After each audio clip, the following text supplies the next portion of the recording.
आरोप कांग्रेस पर लगाए गए हैं। अगली खबर का रुख करेंगे। किसानों पर लाठीचार्ज के विरोध में कांग्रेस ने मोर्चा खोल दिया है। हरियाणा के तमाम जिलों में कांग्रेस कार्यकर्ता सड़क पर उतरे, सरकार के खिलाफ जमकर रोष जताया। हम आपको 6 तस्वीरें दिखा रहे हैं। भिवानी, दादरी, जींद, करनाल, कुरुक्षेत्र और पंचकुला की तस्वीरें हैं। कांग्रेस ने तीनों कृषि कानून और भूमि अधिग्रहण कानून रद्द करने, महंगाई पर रोक लगाने और सर फोड़ने के आदेश देने वाले एसडीएम को बर्खास्त करने की मांग की। करनाल में कुमारी सैलजा की अध्यक्षता में कांग्रेस कार्यकर्ताओं ने प्रशासनिक अधिकारी को राज्यपाल के नाम ज्ञापन सौंपा। कुमारी सैलजा के मुताबिक सिर्फ अधिकारी दोषी नहीं है, सरकार भी जिम्मेदार है, क्योंकि सरकार के ऑर्डर के बिना ना कोई लाठीचार्ज होता है और ना ही कोई घटनाक्रम। ये सब कुछ सुनियोजित था।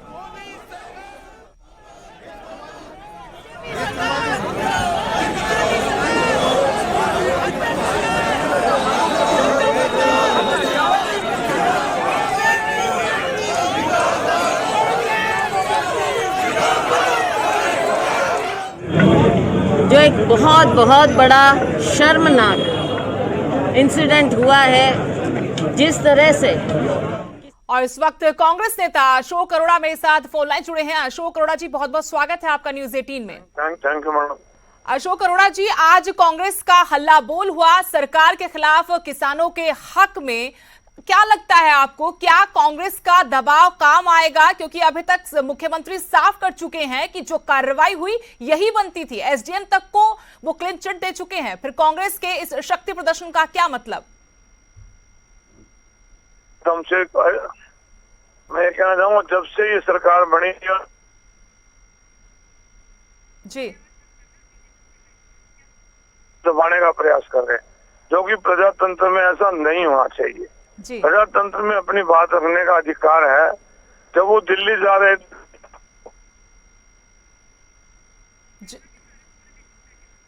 जी,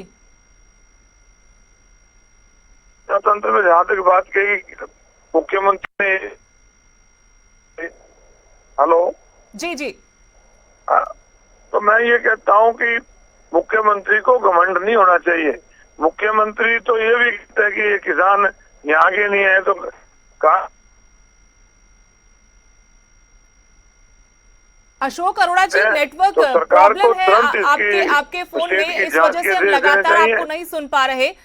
प्लीज एक बार फिर कोशिश कीजिएगा कि आप नेटवर्क एरिया में आकर हमसे बातचीत करें, क्योंकि एक गंभीर मुद्दा जिसको लेकर लगातार कांग्रेस हल्ला बोल रही है, सरकार को घेर रही है। और आज जगह जगह जिलेवार तरीके से आज कांग्रेस के नेता कार्यकर्ताओं के साथ सड़कों पर उतरे हैं। 6 जगह की तस्वीरें इस वक्त आपकी टीवी स्क्रीन पर हम दिखा रहे हैं। भिवानी, दादरी, जींद, करनाल, कुरुक्षेत्र, पंचकुला की 6 तस्वीरें हैं। इनमें आप देख सकते हैं कांग्रेस ने किस तरीके से किसानों के हक में अपने संघर्ष को सड़क तक पहुंचाया है। कांग्रेस ने सरकार के खिलाफ अपना मोर्चा खोल दिया है। करनाल में किसानों पर जो लाठीचार्ज हुआ, उसको लेकर कांग्रेस के कार्यकर्ता सड़कों पर उतरे हैं। इसके अलावा तीनों कृषि कानून, भूमि अधिग्रहण कानून रद्द करने की मांग भी की है। महंगाई पर रोक लगाने और सर फोड़ने के आदेश देने वाले एसडीएम को बर्खास्त करने की मांग एक बार फिर से कांग्रेस की तरफ से उठाई गई। भले ही हरियाणा के मुख्यमंत्री मनोहर लाल पुलिस की कार्रवाई का बचाव कर चुके हो, एसडीएम का बचाव कर चुके हो, इसके बावजूद कांग्रेस का ये कहना है कि इस मामले पर जांच होनी चाहिए और जो दोषी अधिकारी है उसके खिलाफ सख्त से सख्त कार्रवाई होनी चाहिए। राज्यपाल को भी ज्ञापन सौंपा गया था। उसके बाद आज कांग्रेस का ये हल्ला बोल प्रदेश की सड़कों पर दिखा, हर जिले में दिखा। भिवानी, दादरी, जींद, इसके अलावा करनाल, कुरुक्षेत्र, पंचकुला की 6 तस्वीरें आपको दिखा रहे हैं, जहां कांग्रेस नेताओं ने कार्यकर्ताओं के साथ मिलकर सरकार के खिलाफ नारेबाजी की, अपनी मांगों को बुलंद किया। और सिर्फ कृषि कानून किसानों का मुद्दा ही नहीं, बल्कि महंगाई पर रोक लगाने के लिए भी सरकार से मांग की है कि लगातार महंगाई की वजह से आम आदमी परेशान हो रहा है। ऐसे में सरकार को महंगाई पर रोक लगानी चाहिए, क्योंकि एलपीजी के दाम पिछले दिन ही बढ़े हैं और कमर्शियल के 75 रुपए, जबकि घरेलू एलपीजी के 25 रुपए दाम एक बार फिर से बढ़ा दिए गए। ऐसे में जो महंगाई आम आदमी को परेशान कर रही है, इस मुद्दे को भी कांग्रेस की तरफ से भुनाया जा रहा है। तो कांग्रेस की तरफ से आज हल्ला बोल किया गया। इस वक्त कांग्रेस प्रवक्ता केवल ढींगरा मेरे साथ फोन लाइन जुड़े हैं। केवल ढींगरा जी, बहुत बहुत स्वागत है आपका। नमस्कार।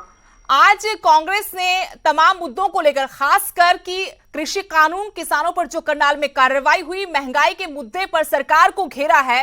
क्या रणनीति है सरकार की को घेरने के लिए आगे कांग्रेस की, और आपको लगता है कि इस हल्ला बोल का असर सरकार पर होगा? आप ये देखिए, अगर हल्ला बोल हम नहीं करेंगे तो इसका असर लोगों पे होगा, जनता पे होगा। जनता के ऊपर इतना बोझ इस सरकार ने डाल दिया कि आप देखिए इस समय कितने टैक्सेस बढ़ गए, कितनी अब लोगों की, एक तो कोरोना में लोगों के बिजनेस गए, काम गए, लोगों की जॉब गई, उसके बाद भी अगर ये महंगाई बढ़ाएंगे तो लोगों के ऊपर तो असर होगा। और कांग्रेस ही एक ऐसी पार्टी है जो ओपोजिशन में बीजेपी के अगेंस्ट बोलती है, और ये जो गलत काम कर रहे हैं, जो इनकी गलत नीतियां हैं, उसको हम बताने का काम तो करेंगे और हम करते रहेंगे। लेकिन अब ये क्या कर रहे हैं, ये कर रहे हैं हिंदू मुस्लिम आपस में जातियों को, धर्मों को बांटने का काम। हम लोगों को ये समझाना चाहते हैं कि आप धर्मों में, जातियों में मत बटें। आप इस मोदी और जो खट्टर सरकार है इसको अलविदा करें, क्योंकि देश में अमन, चैन और लोग अपना सुख से काम कर पाए। एक ही पार्टी है देश के अंदर, कांग्रेस पार्टी, जिन्होंने पूरे इतने साल शासन किया और लोगों को अच्छा काम करने की आजादी दी, लोगों को सही सिस्टम दिए, इतना कुछ बनाया, और आज जो है वो उसी के ऊपर देश चल रहा है। जी केवल ढींगरा जी, आप बने रहेगा मेरे साथ। दूसरी फोन लाइन से बीजेपी के प्रवक्ता प्रवीण अत्रे मेरे साथ जुड़ गए। प्रवीण अत्रे जी, बहुत बहुत स्वागत है आपका भी। आज कांग्रेस की तरफ से तमाम मुद्दों को लेकर, खासकर जो कृषि कानून है, किसानों पर करनाल में जो कार्रवाई हुई है, और महंगाई का मुद्दा, इसको लेकर वो सड़कों पर उतरे हैं। आरोप सरकार पर सीधे सीधे कि महंगाई की मार, ऊपर से सरकार इस तरीके से किसानों पर, अन्नदाता पर अत्याचार कर रही है, ये सहन नहीं होगा। देखिए, कांग्रेस की जहां तक बात है, कांग्रेस एक राजनीतिक पाखंड कर रही है, क्योंकि जो राजनीतिक दल अपनी वैचारिक सोच को खत्म कर चुका हो, जिस राजनीतिक दल का वैचारिक दिवालियापन हो चुका हो, वो कांग्रेस जैसी हरकतें करेगा, स्वाभाविक है। किसान की बात करने वाली कांग्रेस मुझे ये बताए कि जब तक कांग्रेस सत्ता में रही, मैं सुन रहा था प्रवक्ता कह रहे थे बहुत लंबे समय सत्ता में रहे, बिल्कुल सही बात है, लेकिन क्या वजह थी कि किसान खुदकुशी करने के लिए मजबूर था? क्या वजह हुई कि 1995 में जब किसान अपनी मांगों के लिए दिल्ली गया, लोनी बॉर्डर पे गोली चला के आपने 4 किसान मार दिए? क्या वजह थी कादमा के अंदर जब किसान अपनी मांग को लेकर प्रदर्शन कर रहा था, आपने गोली चला के 6 किसान मार दिए? क्या वजह थी कि संघ में जब किसान प्रदर्शन कर रहा था, आपने गोली चला के किसान मार दिए? कांग्रेस का तो इतिहास रहा है, लगातार किसान का शोषण किया। जब भारतीय जनता पार्टी की सरकार केंद्र में बनी, प्रदेश में बनी, केंद्र में सरकार बनती है, कृषि बजट जो मात्र 22,000 करोड़ रुपए था, मोदी जी ने वो कृषि बजट 5 गुना, 5.5 गुना बढ़ा दिया। 1 लाख करोड़ रुपए मंडियों इंफ्रास्ट्रक्चर के लिए दिया गया। प्रधानमंत्री किसान सम्मान निधि नाम से योजना लाए, किसानों के खाते में 6,000 रुपए सालाना जमा करना शुरू किया, किसानों के लिए पेंशन की योजना शुरू की, 3,000 रुपए माहवार पेंशन। का ये आरोप है कि आपने अगर इतनी योजनाएं चलाई हैं, इतने हितकारी फैसले लिए हैं, योजनाएं लागू की हैं, तो फिर किसान सड़क पर क्यों है? देखिए, पूरी तरह से राजनीति से प्रायोजित ये तथ्य तो अब सामने आ चुके हैं। पंजाब प्रदेश के कांग्रेस प्रधान जो पूर्व में थे, सुनील जाखड़, वो अपने बयान में कह चुके हैं कि इनको बॉर्डर पे कैप्टन साहब ने बिठाया।